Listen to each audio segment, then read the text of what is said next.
Ispričat ću vam priču o jednom zaboravljenom izvoru. U selu Belanovce nekada je postojao izvor sa koga su svi pili vodu. Voda je toliko bila lepa da su po nju dolazili i ljudi iz drugih sela. Nekada selo Belanovce nije imalo vodovod.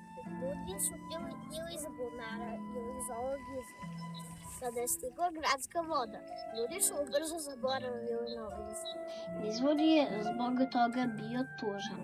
Oko njega je urasla trava. Neki ljudi su tu čak počeli da bacaju smeće i to je bilo vrlo ružno. Jednom deki koji se zove Blagoje bilo je žao zbog toga. Rešio je da očisti izvor. Ljudi su batalili ni da ga obnavlja, ovu češnju, ni da ga koristi. Vrlo malo ljudi koji dolazi. A dolazi ljudi, pre neki dan je dolazio čovek iz Sinkovce. Boluje od šećer i sve je očistio ovoj na dole, ovaj kanal, da bi uzimao vodu u Sinkovce da nosi i da pije. Postoje mnoge priče o ovom izvoru.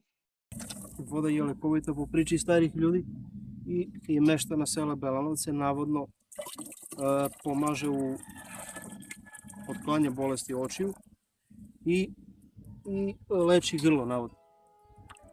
Moja mama nikada nije zaboravila selo u kome je provela deo svog detinjstva, pa ni ovaj izvor.